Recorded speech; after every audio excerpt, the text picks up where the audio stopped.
The grand chamber of the Galactic Council stretched wider than 3 human football fields. Representatives from 47 different species sat in their assigned seats, some breathing oxygen, others requiring methane atmospheres in their sealed pods. Above them all, the great dome showed the stars beyond, a reminder of the vast universe they all shared. Ambassador David Chen stood at the speaking platform. His dark suit looked plain compared to the colorful robes and shells worn by the other delegates. He was a small figure in this massive room, but his voice carried clearly through the translation systems that converted his words into hundreds of languages. Chen had been humanity's voice in the council for 5 years now. He knew every species represented here. He had shared meals with the Valorians, whose bodies looked like moving crystals. He had debated philosophy with the ancient keepers, being so old they remembered when Earth's sun was young. He had even made the Quellan delegates laugh, though their sense of humor was very different from human jokes. Today, however, nobody was laughing. The Krell Dominion had conquered another world. The Palaxians had been a peaceful farming species, living on 3 small planets near the galactic rim. They had no weapons, no armies, no way to defend themselves. The Krell had taken their worlds in less than a week. Reports said millions of Palaxians had died in the invasion. Chen looked across the chamber at the Krell delegation. There were 5 of them, each standing over 8 feet tall. Their scales were dark green, almost black, and their eyes were the color of old blood. High Commander Vrax, their leader, sat in the center. His claws rested on the arms of his seat like weapons on display. The human ambassador took a slow breath before speaking. He had written his speech carefully, choosing each word with precision. Honored members of the council, Chen began. For 150 years, humanity has been part of this great assembly. We joined you in peace. We came not as conquerors, but as students, eager to learn from species far older and wiser than ourselves. We have kept our promises. We have followed the laws. We have tried to be good neighbors to all. He paused, letting the translation systems catch up. Some delegates nodded their various types of heads. Others remained still, watching. The Palaxian massacre cannot stand unanswered, Chen continued, his voice growing harder. This council was founded on principles: peace, justice, protection of the weak. If we allow the Krell Dominion to continue their expansion, then these principles mean nothing. Today it is the Palaxians. Tomorrow it could be any of us. High Commander Vrax laughed. The sound was like rocks grinding together. He stood up, his massive form casting a shadow across several nearby delegates. The human speaks of war, Vrax said. His voice needed no translation system. It boomed through the chamber naturally. How amusing. Tell me, Ambassador Chen, when was the last time your species fought a real battle? How many warships does Earth possess? 100? 200? Vrax's smile showed rows of sharp teeth. The Krell Dominion has 12,000 warships. We have conquered 40 systems. Our soldiers are born and bred for combat. They know nothing but victory. And you little human dare to threaten us? You whose greatest military achievement in recent memory was helping to relocate refugees? Some of the younger species in the council chambers made sounds that might have been agreement or amusement. Chen noticed the Uvari delegation nodding to each other. They were a warrior culture themselves, though not as aggressive as the Krell. They respected strength and clearly found the Krell display impressive. But Chen also noticed something else. The ancient species were very quiet. The keepers watched with their 1,000 eyes. The Valorians had stopped their constant humming. Even the Drell, who usually slept through most council sessions, were awake and paying attention. Chen kept his face calm, though his heart was beating fast. Commander Vrax, humanity is asking the council to sanction the Krell Dominion for its violations of council law. We are not threatening war. We are requesting justice. Vrax walked down from his platform, his claws clicking on the stone floor. He moved until he was standing right in front of Chen, towering over the human ambassador. Justice, Vrax repeated. Let me tell you about justice, human. Justice is what the strong take from the weak. The Palaxians were weak, they fell. Now they serve the Dominion. This is the natural order. The Krell commander leaned down, bringing his face close to Chen's. Your species speaks of peace because you have forgotten how to wage war. You are soft, domesticated. You play at being civilized because you are too weak to be anything else. The galaxy has moved on, Ambassador. There are new powers rising and the old rules no longer apply. Vrax straightened up and addressed the entire council. The Krell Dominion has noted humanity's extensive colony network. 23 settled worlds, all fat and prosperous from your precious trade agreements. All undefended, protected only by a handful of patrol ships. It would be unfortunate if something were to happen to them. The chamber erupted in noise. Delegates shouted in various languages. Some called for order, others called for Vrax to be removed. The ancient species remained silent, watching. Chen waited for the noise to die down. When he spoke again, his voice was very quiet, which somehow made everyone listen more carefully. "Commander Vrax, are you threatening human colonies?" "I am stating facts," Vrax replied. "Your colonies are vulnerable. The Dominion is expanding. If humanity's territory happens to be in our path, well, that is simply unfortunate. Unless, of course, Earth would like to formally cede those systems to the Dominion. That would avoid any unpleasantness." A keeper finally spoke, its voice like wind through caves. "This is most irregular. The Council cannot allow open threats between member species." Vrax turned to the keeper. "With respect, Ancient One, the Krell Dominion is simply offering humanity a choice. Peace or education in modern warfare. I suspect they will choose peace. They always do." Chen looked around the chamber. He saw fear in many faces. The Krell were strong, and few species wanted to stand against them. The Council was good at talking, but when it came to action, they often did nothing. He had known this meeting might end this way. The human ambassador bowed slightly to the Council. "I thank the Council for hearing humanity's concerns. I will relay Commander Vrax's ultimatum to Earth. They will provide an answer within 3 days." As Chen walked out of the chamber, he heard Vrax laughing behind him. That sound echoed through the halls, followed by the nervous chattering of delegates who didn't want to make the Krell angry. But Chen also noticed something. As he passed the Keeper delegation, one of the ancient beings reached out and gently touched his shoulder. It said nothing, but its many eyes were sad. Back on his ship, Chen sent an encrypted message to Earth. The response came back in 2 hours. It was a single word, sent from the Secretary General herself. "Declined." Chen sent that word to the Krell Dominion. Then he sent messages to all human colonies, using old codes that hadn't been activated in over a century. The code said just 2 words: "Come home." Across human space, people began packing. They had drills for this, though nobody alive remembered the last time they had been used. Civilian transport started moving colonists back toward Earth and the core worlds. The process was slow and orderly. Nobody panicked. Humanity had learned over thousands of years how to stay calm in a crisis. 3 days later, Krell warships entered the solar system. There were 75 of them, massive dreadnoughts that dwarfed anything in Earth's defensive fleet. They passed Mars without stopping, ignoring the small colonies there. They had one target in mind: Earth. High Commander Vrax stood on the bridge of his flagship, watching the blue planet grow larger on the view screen. Around Earth, he could see the orbital defense platforms coming online. Weak things, really.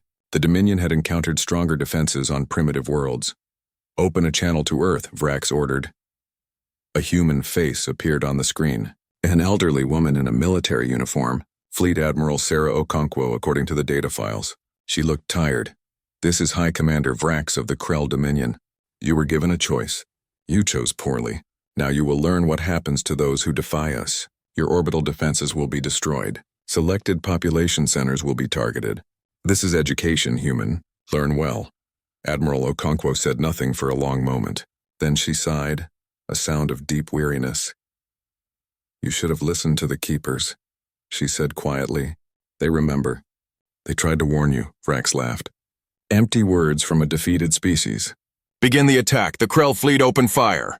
Earth's orbital platforms returned fire, but they were vastly outnumbered. Within an hour, half of them were destroyed. The Krell then turned their weapons toward the planet itself. The first strike hit São Paulo. The beam weapons cut through the city's shields and vaporized a section of the downtown area. An estimated 1 million people died in the first 10 seconds. Beijing was next, then New York, then Mumbai. The Krell were efficient and thorough. They broadcast every strike across the galaxy, making sure everyone could see. This was their message to any species that might resist them.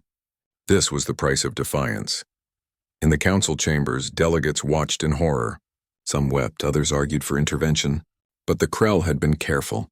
They attacked only military and industrial targets according to their definition. By council law, This was technically a legitimate military operation. Brutal, yes. Horrifying, certainly, but legal. The ancient species watched in silence. The keepers had seen this before long ago. They remembered the last time someone had made the humans truly angry. After 6 hours of bombardment, Vrax ordered his fleet to withdraw. They had made their point. Earth was wounded, burning, broken. The death toll was estimated at over 2 billion.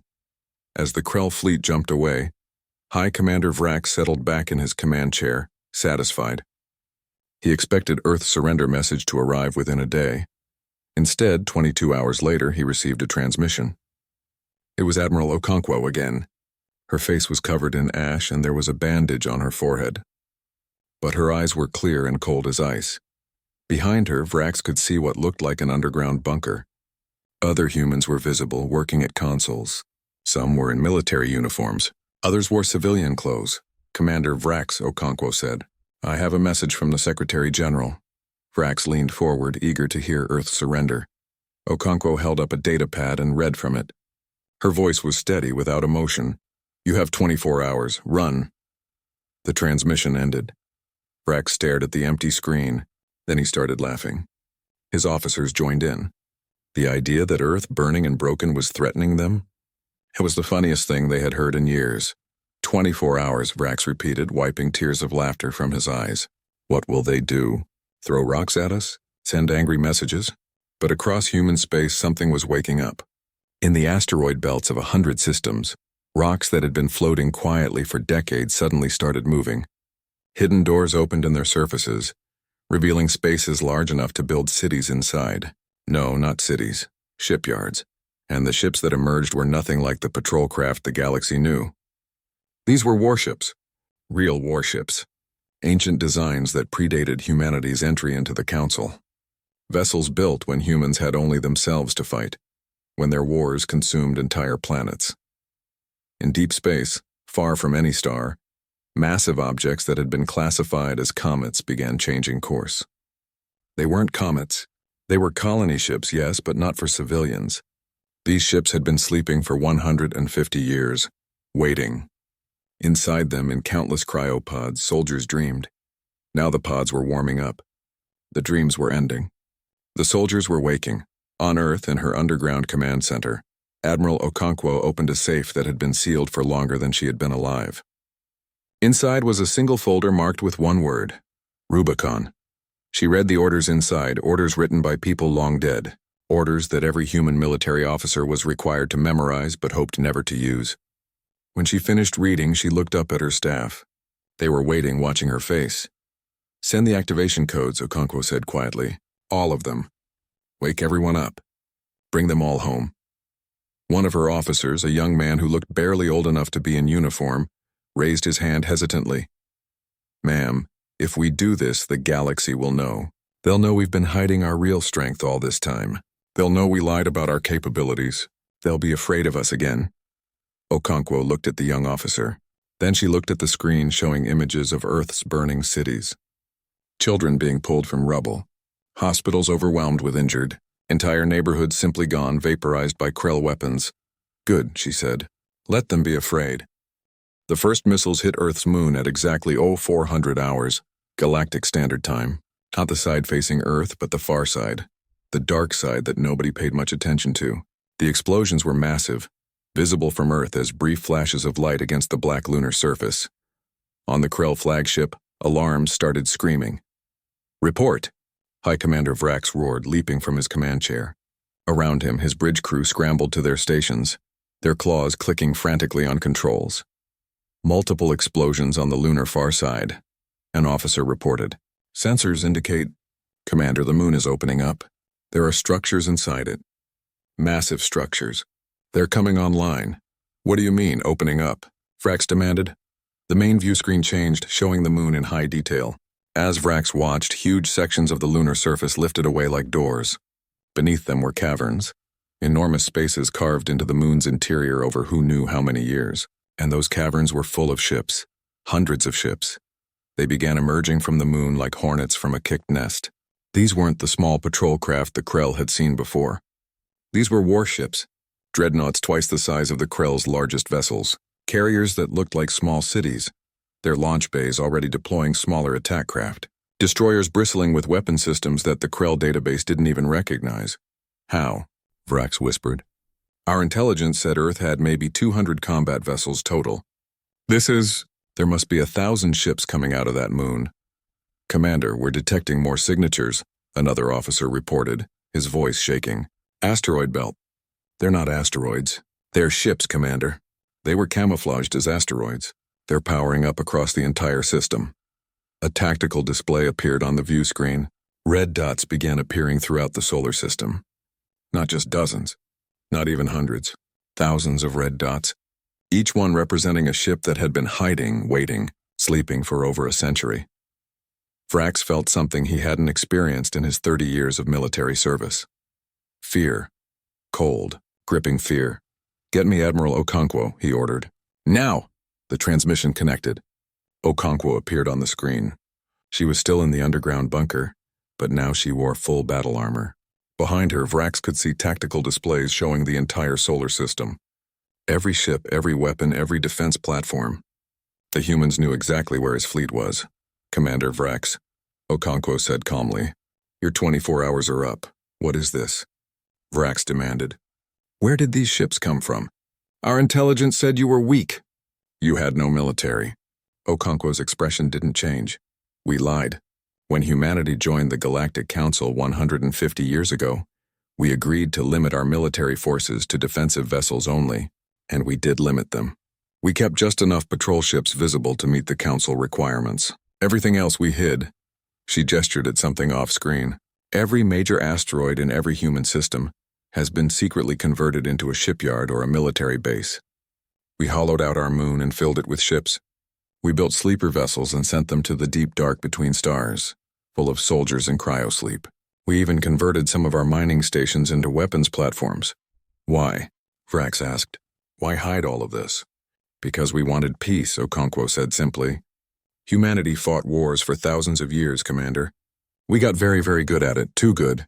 When we joined the Council, we decided to try something different. We decided to put away our weapons and be peaceful. But we're not stupid. We knew that someday, someone might force us to remember what we are, what we're capable of. You forced us, Commander. You made us remember. The human fleet was moving now, forming up into attack formations that made Vrax's tactical officers mutter in confusion. These weren't standard Council formations. These were aggressive, predatory arrangements that seemed designed to surround and overwhelm rather than hold positions. You can still leave, Okonkwo said. Take your fleet and go. Leave human space and never come back. Do that and we'll let you live. Vrax's pride wouldn't let him retreat. Not from humans. Not from any species. He was Krell. He was a conqueror. He had destroyed civilizations. He would not run from monkeys who had gotten lucky with some hidden ships. The Krell Dominion does not retreat, he said, forcing confidence into his voice. You may have more ships than we expected, but we are experienced warriors. You are merchants playing at war. We will teach you the difference. Okonkwo nodded slowly. Then we'll see you in battle, Commander. Though I should warn you about something. Those legends the Keepers tell about humanity's wars before we joined the Council, they're not legends. They're history, and you're about to experience that history firsthand. The transmission ended. Vrax stood on his bridge watching the approaching human fleet on his tactical displays. He had 75 ships. The humans had... The computer kept recalculating. 3,000 ships. No, 4,000. The numbers kept climbing as more hidden vessels emerged from their hiding places. But numbers alone didn't win battles. The Krell were warriors born and bred. Let the humans come. They would learn what it meant to face the Dominion in combat. The human fleet didn't wait. They attacked immediately, with a speed and aggression that caught the Krell completely off guard. The first wave wasn't even ships. It was missiles. Thousands of missiles launched from beyond visual range, coming in from every direction at once. The Krell point defense systems opened fire, destroying most of them, but some got through, and they weren't normal missiles. When they hit, they didn't explode. Instead, they attached themselves to the Krell hulls and began drilling. They're boring through our armor, an officer shouted. They're getting inside the ships. Then the second wave hit, smaller craft, fighters and attack ships moving in swarms. They didn't fly in neat formations like Council military doctrine taught. They swarmed like insects, seemingly random but actually coordinated in ways the Krell computers couldn't predict. They targeted weak points, engine clusters, weapon mounts, sensor arrays, and they were fast. Incredibly fast. They would dart in, fire, and be gone before the Krell could target them properly. 3 Krell destroyers exploded in the first 10 minutes of combat. Not disabled. Not damaged. Completely destroyed, broken into pieces by attacks that seemed to know exactly where to hit for maximum effect. "Withdraw," Vrax ordered. "Pull back to defensive formation." But the humans didn't let them withdraw. They pressed the attack, getting in close where the Krell's heavy weapons couldn't be brought to bear effectively. It was like fighting in a knife fight when you had a sword. The humans were too close, too fast, too aggressive. And then something happened that made Vrax's blood run cold. A human ship, a cruiser that had taken heavy damage, didn't try to escape. Instead, it accelerated directly toward a Krell dreadnought. "What is it doing?" an officer asked. Vrax understood. "It's ramming." "It's going to ram us." The human cruiser crashed into the Krell dreadnought at full speed. Both ships exploded in a ball of fire that lit up the dark space like a small sun. Debris scattered in all directions, damaging nearby vessels. "They're insane," a Krell officer shouted. "They sacrificed their own ship just to destroy ours." But it wasn't just one ship. 3 more damaged human vessels broke formation and headed toward Krell ships at ramming speed. The Krell tried to destroy them, but the human ships were shielded by their own fleet, protected until they could deliver their killing blows. Vrax had studied many species' military tactics. Most of them valued their ships and crews above all else. They would retreat if losses became too high. They would negotiate. They would try to save themselves. The humans weren't doing any of that. They were fighting like they had nothing to lose and everything to gain. Every damaged ship became a weapon. Every loss was traded for maximum enemy casualties. They fought with a cold, calculated fury that was more terrifying than any rage. 20 minutes into the battle, the Krell had lost 15 ships. The humans had lost 30, but they had thousands more where those came from. The math was simple and brutal. At this rate, the Krell fleet would be destroyed in under 2 hours. "Full retreat," Vrax ordered. "All ships, emergency jump. Get us out of here." The Krell fleet began charging their jump drives, preparing to escape into faster-than-light travel. But the humans had anticipated this. They launched a new type of missile, one that exploded near the Krell ships and released clouds of metallic particles. The particles interfered with the jump drives, preventing them from forming stable wormholes. "We're trapped," an officer reported. "The interference will take at least 30 minutes to clear." 30 minutes. The humans would destroy them all in 30 minutes. Vrax opened a communication channel. Not to his fleet. "To Earth, Admiral Okonkwo," he called. "Admiral Okonkwo, respond." The screen flickered. Okonkwo appeared, still in her battle armor. Behind her, the tactical display showed the battle in real time. The human advantage was overwhelming. "We surrender," Vrax said, the words tasting like ash in his mouth. "The Krell fleet surrenders. Call off your attack." Okonkwo looked at him for a long moment. Her face was hard, emotionless. "No," she said simply. Vrax couldn't believe what he was hearing. "What? But we surrendered." "Council law requires you to accept surrender." "You killed 2 billion of my people," Okonkwo replied, her voice cold as the void of space. "You bombed our cities. You murdered civilians. And now you want mercy?" She leaned closer to the camera. "You wanted to teach us about war, Commander. Here's your lesson. In war, when you start something, you'd better be prepared to finish it. Because your enemy might not stop when you want them to. We'll keep attacking your colonies," Vrax threatened, desperate now. "We have forces throughout the galaxy. We'll destroy every human world we can reach."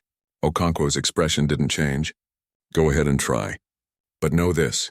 Every human world you attack will take 3 of yours. Every civilian you kill will make you pay for 10 times over. You wanted total war, Commander. You're getting it." The transmission ended. The human attack continued with renewed fury. More Krell ships exploded or broke apart under the relentless assault. Some tried to flee on conventional drives, but the human ships were faster. They hunted down every vessel that tried to escape. In the end, Vrax's flagship was one of the last 3 Krell ships still functioning. It was surrounded by human vessels, weapons pointed at it from every direction. The Krell shields were down. The engines were destroyed. They were helpless. A transmission came through. Not from Okonkwo this time, but from a human ship captain. Commander Vrax, I'm Captain Martinez of the human warship Retribution. I have orders regarding your vessel. You and your crew will be taken into custody. Your ship will be towed back to Earth as evidence of Krell aggression. You will stand trial for war crimes. Vrax said nothing. What was there to say? He had led the Dominion into this disaster. He had thought the humans were weak. He had been catastrophically wrong. However, Captain Martinez continued, Admiral Okonkwo has added one more instruction. She wants to make sure you understand something before we bring you in. The view screen changed. It showed the battle from a distance, all of the destroyed Krell ships, all of the debris floating in space where proud warships had been just an hour ago. Of the 75 ships Vrax had brought to Earth, only 3 remained intact enough to hold prisoners. This, Captain Martinez said, was not a battle. This was not war. This was not even a fair fight. This was pest control. You came to Earth thinking we were merchants and farmers. You forgot that farmers know how to deal with vermin, and we are very, very good at extermination. The view screen changed again, this time showing images being broadcast across the galaxy. Every species in the Council was watching. They had seen the Krell attack Earth. Now they were seeing what happened when you attacked humanity. The message was clear. The humans were back. The species that had once made the galaxy tremble had returned to war. And they had lost none of their edge in their century and a half of peace. In the Galactic Council chambers, delegates watched in stunned silence. Some were horrified. Others were satisfied, glad to see the Krell brought low. But all of them were recalculating their relationships with humanity, the ancient keepers whispered among themselves. They remembered the old days when humanity had first ventured into space. They remembered the wars, the weapons, the ruthless efficiency with which humans had fought their own kind. They had hoped those days were gone forever. Now they knew better. Humanity hadn't changed. They had simply been waiting, hoping, praying that they would never need to be warriors again. But the Krell had forced their hand. And now the galaxy would remember why, long ago, the very mention of human warships had been enough to make entire civilizations surrender without a fight. The war had just begun. The Krell called it the Week of Ashes. In 7 days, humanity dismantled 40 Krell military installations across 20 different systems. The attacks came without warning, without mercy, and without pause. Admiral Okonkwo had divided the human fleet into strike groups. Each group had a specific target. Each group had orders that were simple and clear. Destroy all military infrastructure. Capture or eliminate all military personnel. Leave nothing that could be used to wage war. The first target was a Krell shipyard orbiting a gas giant in the Threxus system. It was one of their largest construction facilities, capable of building 10 warships at a time. The Krell considered it impregnable, protected by a fleet of defense platforms and patrol ships. The human attack began at 0200 hours local time. First came the missiles, thousands of them targeting the defense platforms. Then came the electromagnetic pulse weapons, frying the Krell sensor networks and communication systems. By the time the Krell realized they were under attack, half their defenses were already gone. The human fleet appeared from multiple jump points simultaneously, surrounding the shipyard. They didn't demand surrender. They didn't issue warnings. They simply began firing. The shipyard was destroyed in 12 minutes. The Krell defense fleet fought bravely, but they were outnumbered and outmaneuvered. Human tactics were unlike anything they had trained for. The humans didn't fight fair. They used every advantage, every trick, every weapon at their disposal. When it was over, debris from the shipyard and the destroyed Krell ships formed a ring around the gas giant. The human fleet jumped away immediately, heading to their next target. They didn't stay to secure the area. They didn't leave occupation forces. They struck and left, moving too fast for the Krell to mount any organized response. The Krell High Command, operating from their headquarters on Krellix Prime, scrambled to respond. They sent orders to their fleets to gather in defensive positions. They called for reinforcements from their allied species. They prepared for a long war of attrition, but the humans weren't interested in a long war. They had learned over thousands of years of fighting each other that the key to victory was speed and overwhelming force. Don't give the enemy time to adapt. Don't give them time to recover. Hit them again and again until they break. The second day saw attacks on 6 different Krell military bases. The humans used different tactics each time, never repeating the same approach twice. Sometimes they came in fast and loud, overwhelming defenses with sheer firepower. Other times they came in silent and invisible, using stealth technology the Krell didn't know existed. At the Mordak station, a military training facility, the humans didn't even use ships. They sent boarding parties in small, fast dropships that evaded all the Krell sensors. By the time the Krell realized humans were inside their station, it was too late. The humans had taken control of life support and were venting atmosphere from section after section, forcing the Krell to surrender or suffocate. The Krell commander at Mordak sent a desperate transmission before surrendering. His words were broadcast across the galaxy. They're not fighting like soldiers. They're fighting like predators. They study us. They learn our weaknesses. They adapt faster than we can respond. This isn't war. This is extermination. By the third day, Krell morale was collapsing. Their soldiers had been trained to believe they were the greatest warriors in the galaxy. They had been taught that victory was inevitable, that their strength was unmatched. Now they were learning that they were prey. Human psychological warfare was devastating. They broadcast every Krell defeat. They showed images of destroyed ships, captured bases, surrendering soldiers. They made sure every Krell military installation knew what was coming. Fear spread like a virus through the Dominion's forces. Some Krell units began surrendering without a fight. Others deserted entirely, fleeing to neutral space and begging for asylum. The proud warrior culture that had conquered 40 systems was crumbling in less than a week. The Galactic Council convened emergency session after emergency session, trying to find some way to stop the conflict. Ambassador Chen attended these sessions, but he offered no compromises. He simply reported on the human military campaign with cold, precise detail. The Krell wanted war. Chen told the council, they got war. They will get war until they are no longer capable of threatening any peaceful species ever again. Some delegates protested. The Uvari ambassador, who had previously supported the Krell, stood to speak. Ambassador Chen, humanity is committing atrocities. Your forces are using weapons banned by council conventions. You're attacking without giving chances for surrender. You're acting like the very monsters you claim to be fighting against. Chen turned to face the Uvari ambassador. His expression was calm, but his eyes were hard as steel. The Krell killed 2 billion humans, he said quietly. 2 billion civilians. Men, women, and children who had no weapons, who posed no threat, who were simply living their lives. The Krell bombed our cities without warning, without mercy, without remorse. They broadcast their attack across the galaxy as a show of power. And now you lecture us about atrocities? He looked around the chamber, meeting the eyes of delegate after delegate. Where were you when Earth burned? Where were your emergency sessions when our children were being vaporized? Where was the council when we needed justice? You did nothing. You sat here and did nothing because you were afraid. Well, humanity is not afraid, and we will finish what the Krell started. The chamber fell silent. Nobody had a good answer to that. On the 5th day, human forces reached the Krell core worlds. These were their most heavily defended systems, where the majority of the Dominion's military strength was concentrated. The Krell had pulled back their remaining fleets to these systems, creating layered defenses that should have been impossible to break through. The humans broke through anyway. They used tactics that shocked even the ancient species watching. At the Vraxis system, humans detonated a series of gravity bombs that temporarily destabilized the local star.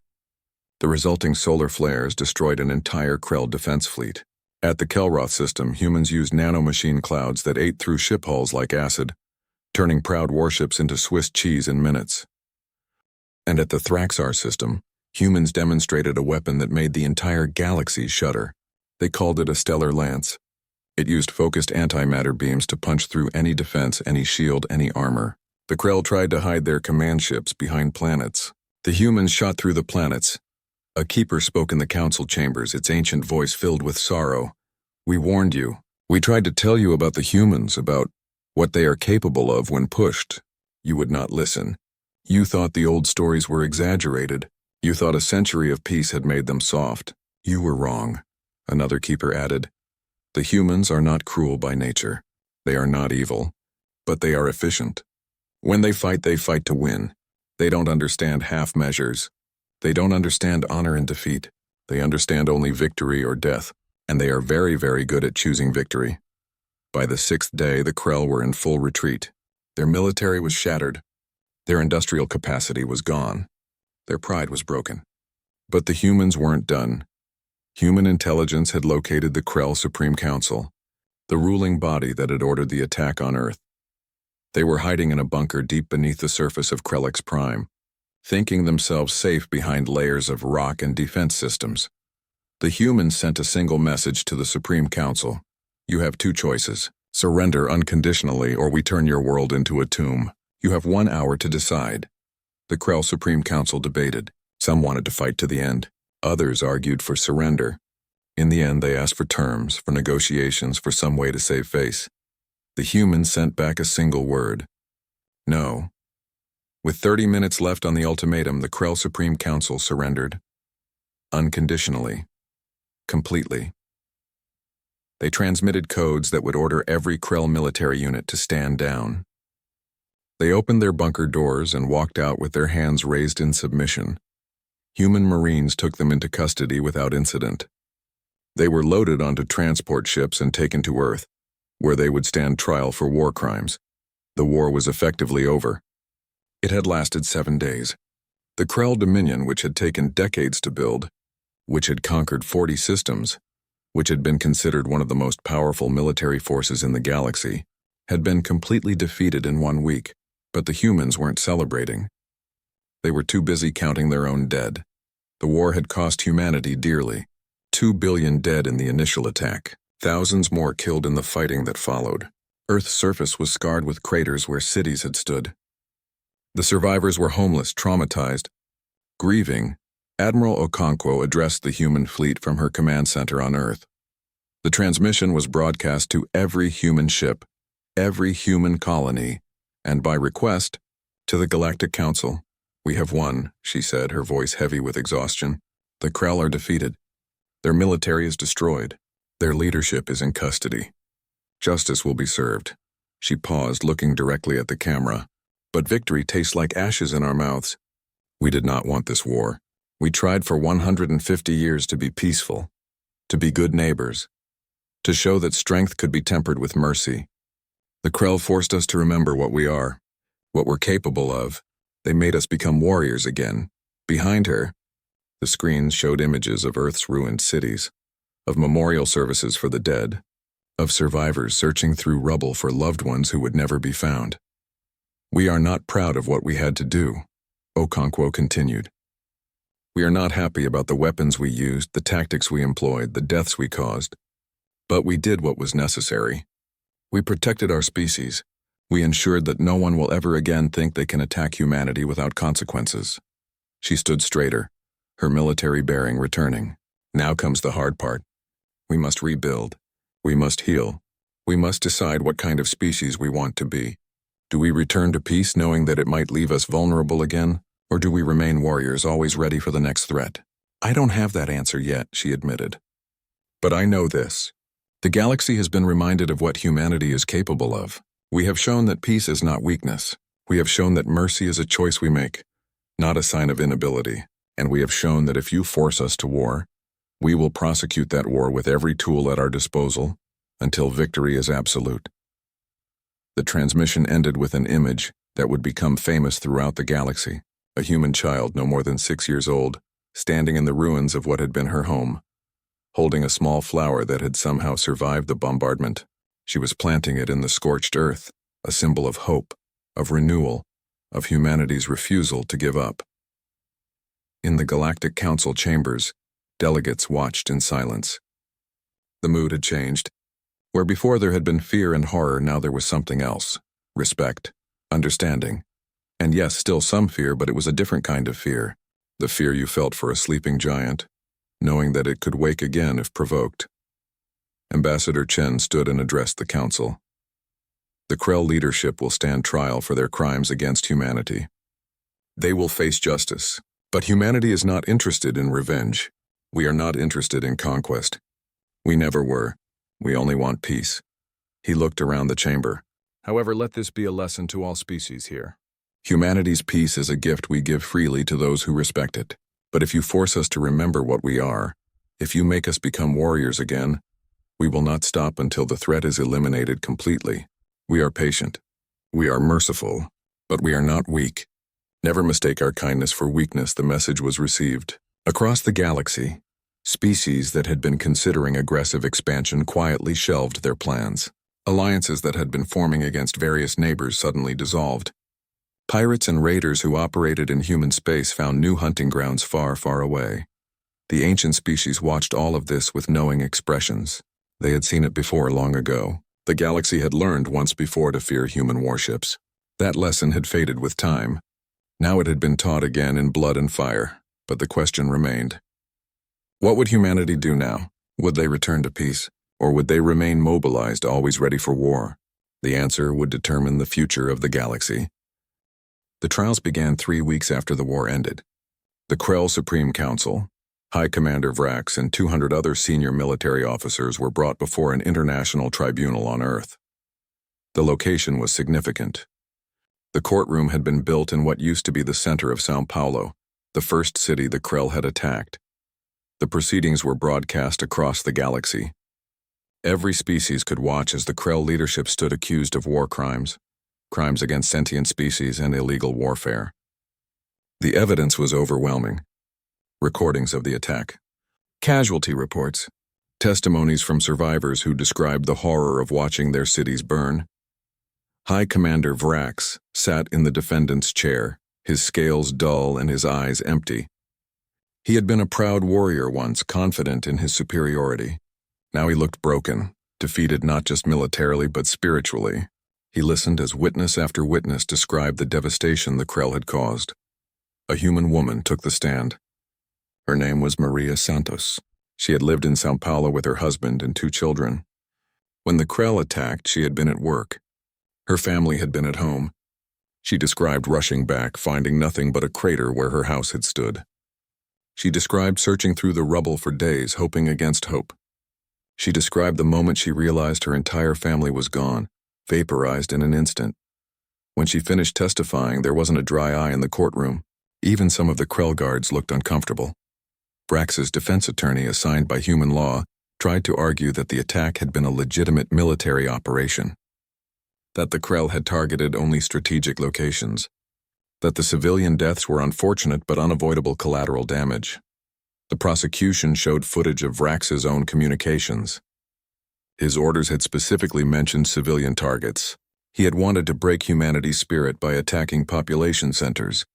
He had broadcast the attack as entertainment, as a display of Krell power. There was no military justification. It had been terrorism, pure and simple. The tribunal's verdict was unanimous. Guilty on all counts. High Commander Vrax and the entire Krell Supreme Council were sentenced to life imprisonment. They would spend the rest of their lives in human custody, serving as a reminder of what happens when you attack innocents. Some humans wanted execution. They wanted the Krell leadership to pay with their lives for the billions they had killed. But the tribunal decided otherwise. Death would be too easy, too quick. Let them live with what they had done. Let them watch as humanity rebuilt, as the species they had tried to break grew stronger. Let them see that they had failed. While the trials proceeded, the real work began. Rebuilding. The damage to Earth was catastrophic. Entire cities needed to be reconstructed. Millions of people were homeless. The economic disruption was severe. But humanity had been through worse before. They had survived ice ages, plagues, world wars, and climate disasters. They would survive this too. Help came from unexpected sources. The Valorians, those beings of living crystal, sent construction materials. The Keepers shared ancient knowledge about rapid urban reconstruction. Even the Quellan, who rarely involved themselves in galactic politics, sent food and medical supplies. And the Krell themselves were put to work. As part of the peace treaty, they were required to provide reparations. Krell workers were assigned to help rebuild the cities they had destroyed. They worked under human supervision, using their considerable strength to clear rubble and construct new buildings. At first, there was tension. Human survivors wanted nothing to do with the Krell. Some called for the Krell workers to be sent away, to be punished more severely. But gradually something unexpected happened. The Krell workers were mostly young soldiers who had been conscripted into service. They had been taught all their lives that war was glorious, that conquest was honorable, that strength was everything. Now they saw the reality of what their leaders had done. They saw the children who had lost parents. They saw the elderly trying to rebuild homes they had lived in for decades. They saw the true cost of war. One Krell worker, a young male named Threx, was assigned to help rebuild a school in what had been Mumbai. He worked alongside human volunteers, hauling materials and following instructions. At first, nobody talked to him. He was the enemy, after all. But one day, a human child approached him. A little girl, maybe 7 years old. She stared up at him with wide eyes. "Are you the bad guys?" she asked. Threx didn't know how to answer. In his language, he said, "I don't know anymore." The girl's mother came and took her away quickly. But the question haunted Threx. He had been taught that the Krell were superior, that their conquests were justified, that might made right. But here he was, helping to repair damage his people had caused, seeing firsthand the suffering they had inflicted. He wasn't the only one having such thoughts. Across Earth and the human colonies, Krell workers were questioning everything they had been taught. Some became defiant, clinging to their old beliefs. But many more began to change, to understand that their culture's glorification of warfare had led them to this defeat. Meanwhile, in the Galactic Council, debates raged about what to do with the Krell Dominion. The Krell military had been dismantled. Their government was gone, replaced by a provisional administration overseen by the Council. But what about the Krell people themselves? There were billions of them spread across dozens of worlds. Some species called for harsh measures, restricted citizenship, limited rights, permanent monitoring to prevent them from ever rebuilding their military. The Uvari, embarrassed by their earlier support of the Krell, were particularly vocal about punishment. Ambassador Chen surprised everyone by opposing these measures.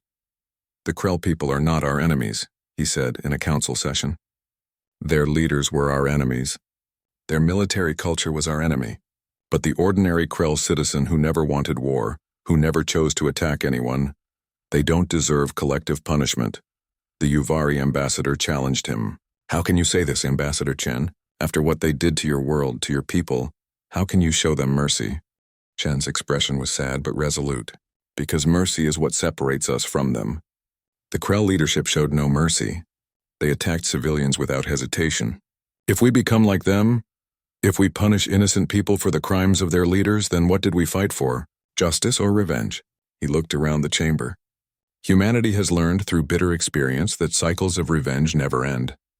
If we crush the Krell now, if we humiliate them and strip them of dignity, we'll just create a new generation that grows up hating us, that wants revenge, that might one day try again. But if we show them that there's a better way, if we help them rebuild into something better than what they were, then maybe, just maybe, we can break that cycle." The council voted on Chen's proposal. It passed, though not unanimously. The Krell would be allowed to rebuild their civilization, but under strict conditions. No military beyond basic defense forces, mandatory education about the costs of warfare, regular inspections to ensure compliance, and most importantly, full integration into the galactic community, not as conquerors but as equals who had learned from their mistakes. Not everyone on Earth was happy with this decision. Many humans felt that the Krell deserved harsher punishment. Protests broke out in several cities. Survivors of the attacks organized demonstrations, demanding that the Krell be made to suffer as humanity had suffered. Admiral Okonkwo addressed these concerns in a public broadcast. "I understand your anger," she said. "I share it. I lost friends in the attack. I lost colleagues, people I had worked with for years. Every day I see the scars on our world and I feel that same rage you feel." She paused, letting her words sink in. "But we have a choice to make. We can let that anger consume us. We can spend the next century punishing the Krell, making sure they never forget what they did. And in doing so, we'll become the monsters we fought against. Or we can choose to be better. We can show the galaxy that humanity's strength isn't just in our weapons, but in our ability to forgive without forgetting, to seek justice without vengeance." She pointed at the camera, speaking directly to every human watching. "The Krell made us remember what we're capable of in war. Now let's remind the galaxy what we're capable of in peace. Let's show them that we can win the war and still choose mercy. That's true strength. That's what will make humanity respected, not just feared." The protests didn't stop immediately, but they grew smaller. Most humans, exhausted by war and grief, just wanted to move forward. They wanted to rebuild their lives, to heal, to find some way back to normal. And slowly things did start to return to normal. New buildings rose where old ones had fallen. Families moved into new homes. Children went back to school. Life, persistent and stubborn, continued. The relationship between humans and Krell remained complicated. There was still distrust, still pain, still anger, but there were also small moments of connection. A Krell worker sharing his lunch with a human colleague, a human teacher helping a young Krell learn to read. These were tiny steps, barely noticeable in the grand scheme of things, but they were steps forward nonetheless. 3 months after the war ended, something happened that captured the galaxy's attention. The young Krell worker, Threx, had continued working on the school reconstruction project in Mumbai. He had become known among the human workers as someone who worked hard and asked a lot of questions about human culture. One day, a ceremony was held to mark the completion of the school's main building. Human and Krell workers were both invited. Most of the Krell stayed in the background, uncomfortable with the attention. But Threx did something unexpected. He walked up to the memorial wall that had been built to honor those who had died in the attack. It listed thousands of names, including many children who would have attended this school. Threx knelt before the wall, a gesture that in Krell culture signified deep respect and submission. Then he spoke, in halting but clear human language. I am Threx of the Krell. I was a soldier. I was taught that war was glory. I was taught that strength was everything. I was wrong. My people were wrong. We caused this pain. We destroyed these lives. No words can undo that. No work can bring back those who were lost. But I promise, on behalf of all young Krell who wish for a better future, we will remember. We will learn. We will never forget what our pride cost the galaxy. The ceremony went silent. Humans stared at this young Krell kneeling before their memorial. Some were angry, thinking it was too little, too late. Others were moved, seeing genuine remorse in his actions. Then an elderly woman stepped forward. Her name was Priya Singh. She had lost her daughter and 3 grandchildren in the attack. She walked up to Threx and for a moment just looked down at him. Stand up, she said quietly. Threx stood, his eyes downcast, expecting anger or rejection. You did not kill my family, Priya said. Your leaders did. Your culture of war did. But you are here trying to make it right. That takes courage, more courage than swinging a weapon. She reached out and hesitantly placed her hand on his arm. Help us build a future where no grandmother loses her grandchildren to war. Can you do that? Threx's voice was thick with emotion. I will try. I will spend my life trying. The image of that moment, a human elder and a young Krell standing together before a memorial to war's victims, was broadcast across the galaxy. It became a symbol of something that many had thought impossible. Reconciliation. Not forgetting, not excusing, but finding a way forward despite the pain. In the Galactic Council chambers, even the most cynical delegates had to admit they were witnessing something remarkable. Humanity, which had demonstrated such devastating military capability, was now showing equal capability for mercy and forgiveness. They were teaching the galaxy a different kind of lesson. That strength wasn't just about how hard you could hit, but about what you chose to do after the fighting stopped. The ancient keepers observed all of this with satisfaction. They had seen many civilizations rise and fall. They had watched countless species make the same mistakes over and over. But humanity, with all its flaws and contradictions, was showing signs of something rare. True wisdom, the ability to be both strong and merciful, to remember the past without being enslaved by it. One keeper spoke to its companions, its ancient voice thoughtful.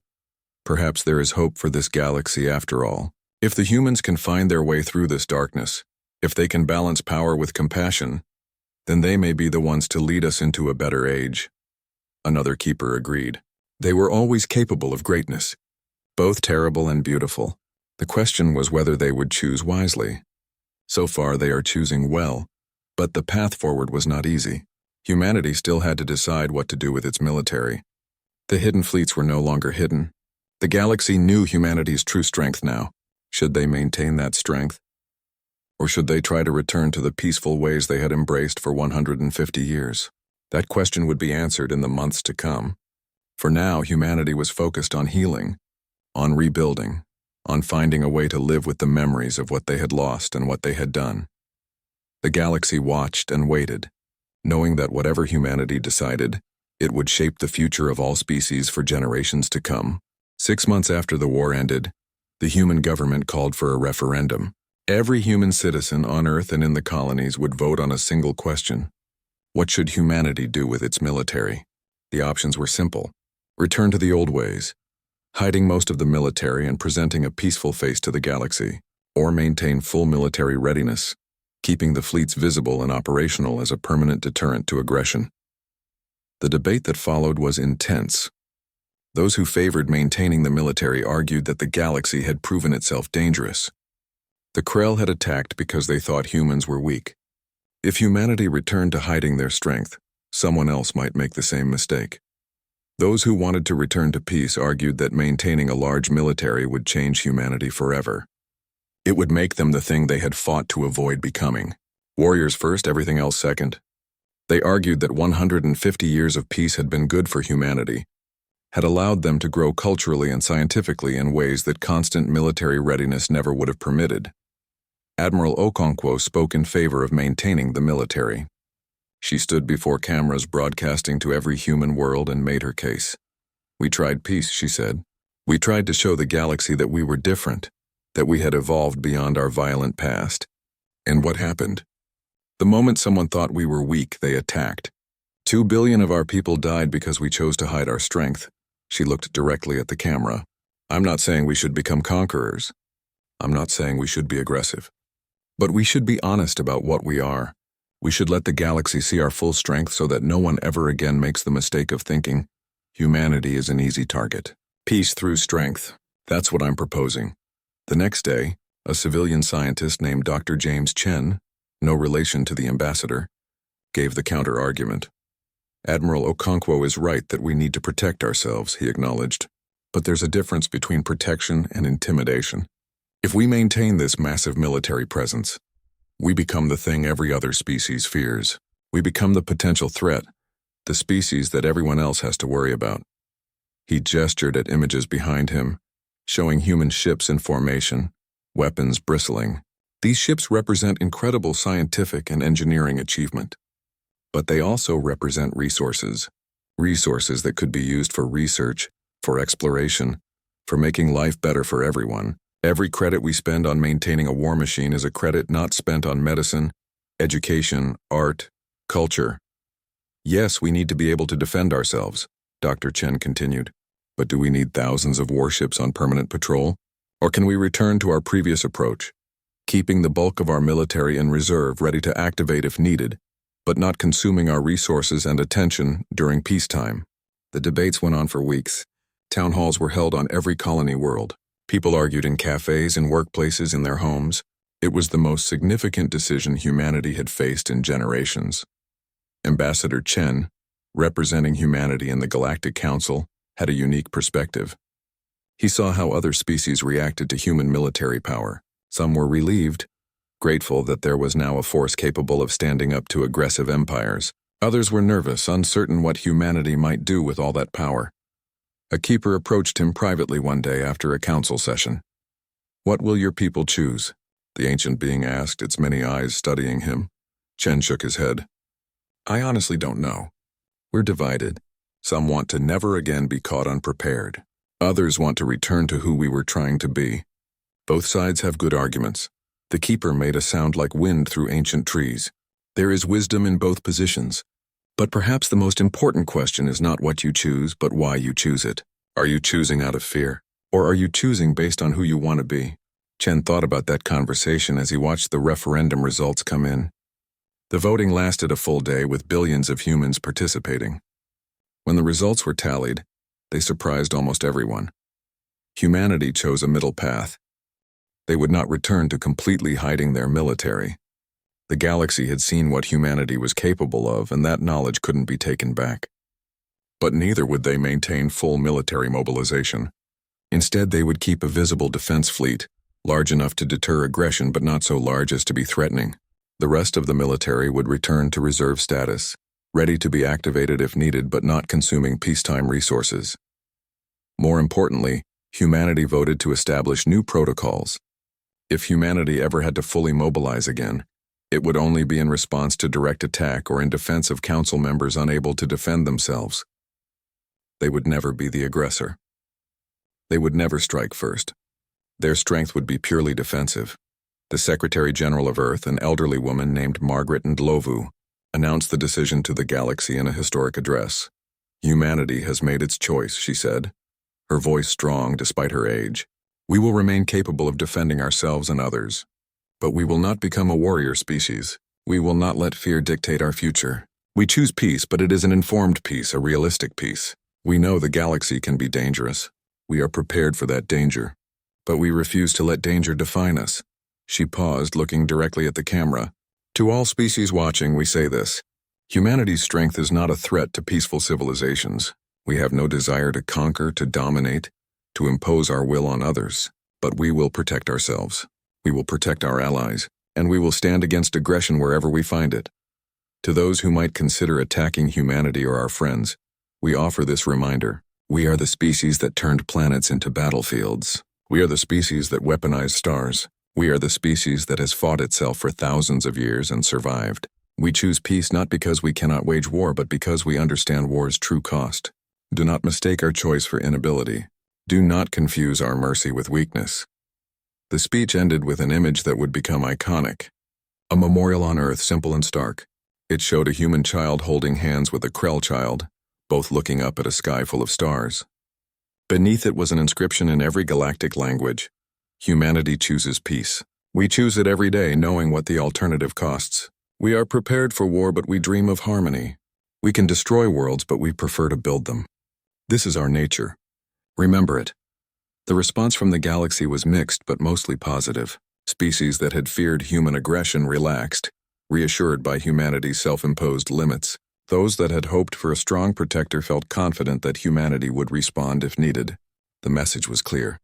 Humanity was strong, but that strength was leashed by choice, not by inability. In the months that followed, humanity began returning to its pre-war activities. Scientists resumed research projects. Artists created new works inspired by the trauma and triumph of the recent conflict. Families rebuilt their lives.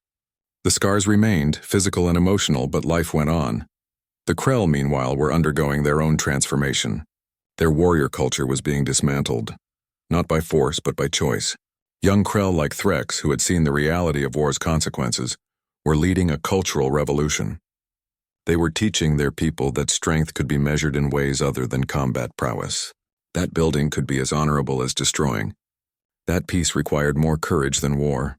It would take generations for the Krell to fully change. Old beliefs died hard, but the process had begun and it was irreversible. The Krell had learned the hard way that their path led only to ruin.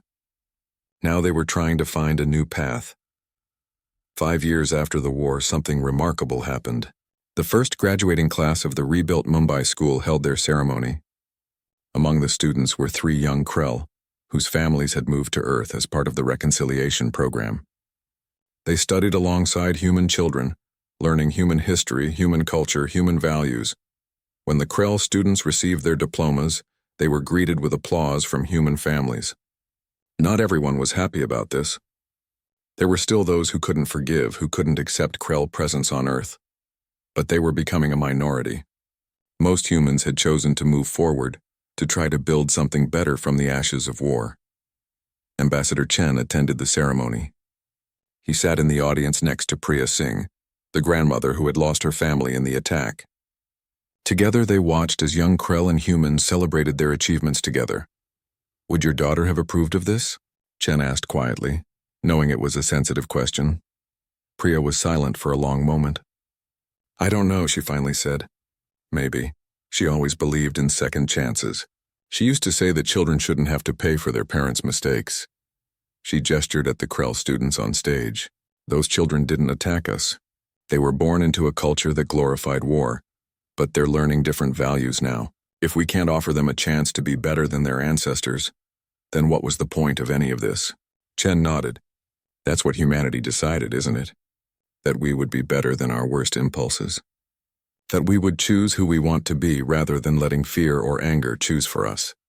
10 years after the war, the galactic situation had stabilized. Other aggressive species, having seen what happened to the Krell, had reconsidered their expansion plans. Pirates and raiders gave human space a wide berth. Even the most warlike cultures began to understand that there were lines you didn't cross, and attacking civilians was one of them. Humanity's reputation in the galaxy had changed fundamentally. They were no longer seen as naive peacekeepers or harmless merchants. But neither were they seen as monsters or conquerors. Instead, they occupied a unique position. They were the species you could trust to keep their word, who would help if you were in trouble, who would trade fairly and honestly. But they were also the species you absolutely did not want to fight, because they would not stop until you were no longer a threat. A new saying spread through the galaxy, repeated in hundreds of languages. Humanity sleeps but never forgets how to wake.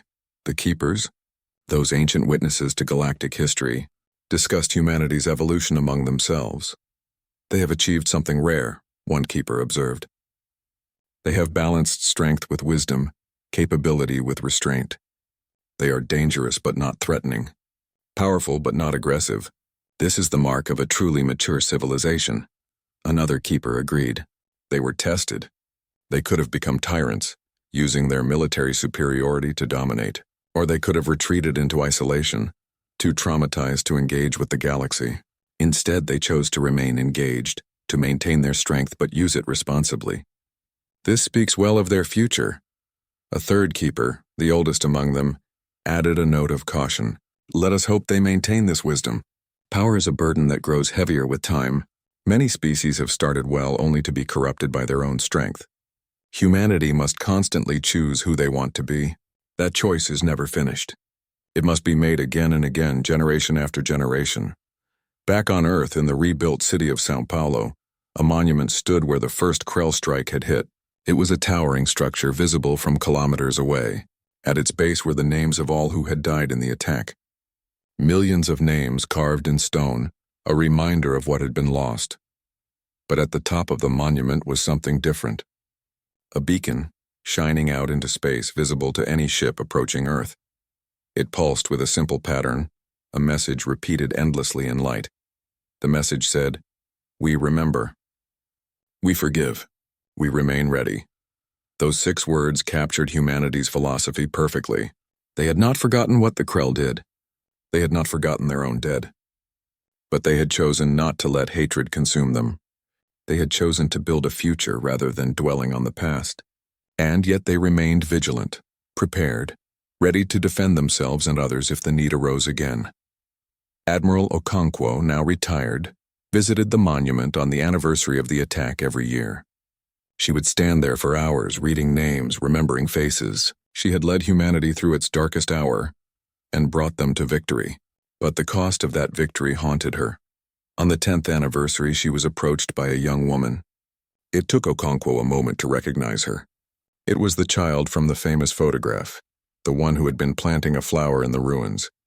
She was 16 now, studying engineering at university.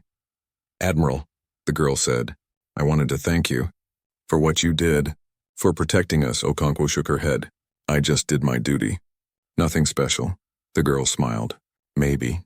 But you also made sure that when it was over, we didn't become monsters. You could have kept going. You could have destroyed the Krell completely. A lot of people wanted you to, but you stopped when the fighting was done. You showed mercy. That took more courage than winning the war." Okonkwo felt tears in her eyes. "I hope we made the right choice." "You did," the girl said with certainty. "Because of what you did, I don't have to live in fear. I don't have to grow up in a galaxy where humans are hated or feared. I can have Krell friends. I can visit other species' worlds. I can dream of exploring the galaxy and know that humanity's name will open doors instead of closing them. You gave me that future, Admiral. Thank you." As the girl walked away, Okonkwo looked up at the monument's beacon, pulsing its message into the void. She thought about all the decisions she had made, all the orders she had given. She had unleashed humanity's full military might, had prosecuted a war with ruthless efficiency. But she had also known when to stop. She had chosen victory without genocide, justice without vengeance. Maybe that was humanity's real strength. not the weapons they could build, or the wars they could win, but the choices they made about when and how to use that strength. The ability to be both the sleeping giant and the gentle friend, the species that could wage total war and then extend a hand in peace. In the Galactic Council, new species were being admitted to membership.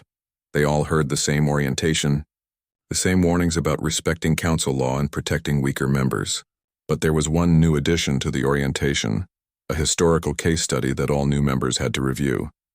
It was the story of the Krell War, how the Dominion had attacked Earth thinking humanity was weak, how they had learned their mistake, how humanity had responded with overwhelming force but had stopped short of genocide, how both species had eventually found a path toward reconciliation.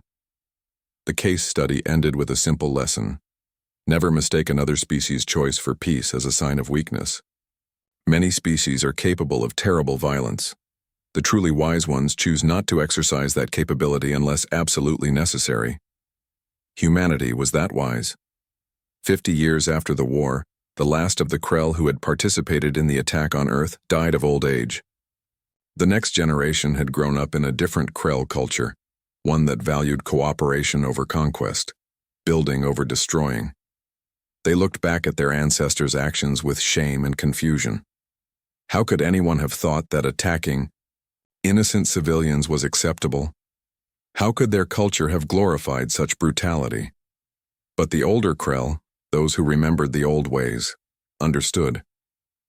They tried to explain to the younger generation that culture was powerful, that what you were taught from birth shaped how you saw the world. They had been taught that strength was everything, that weakness was contemptible, that conquest was glorious. It had taken the devastating defeat and humanity's measured response to show them a different way. Threx, now middle-aged and respected as a bridge between human and Krell cultures, spoke at universities across both species' worlds. He told his story, how he had been a soldier, how he had seen the results of his culture's aggression, how he had learned a better way. Humanity gave us a gift, he would tell his audiences. Not mercy, though they showed us that. Not forgiveness, though they offered us that too. The gift was the chance to change. They could have destroyed us completely. They had the power. They had the justification. But they chose to give us the opportunity to become better than we were. That is true strength. That is what made humanity feared. Not their weapons, but their wisdom. 100 years after the war, the events had passed into history. Children learned about it in school the way previous generations had learned about ancient Earth wars or the first contact with alien species. It was history, important but distant. But the lessons remained. Humanity maintained its defensive fleet, visible and capable. The hidden reserves remained hidden, sleeping but ready. And every human child learned the story of how their species had faced extinction and survived, how they had been provoked into war and had won without losing their soul. The galaxy had changed. There was peace, not perfect but real. Species cooperated more than they competed. Aggressive empires thought twice before expanding. The Galactic Council actually functioned, actually prevented conflicts instead of just talking about them. And if someone asked why, if they wondered what had caused this golden age of cooperation, the answer was simple. Everyone remembered what happened when you forced humanity to remember what they were capable of.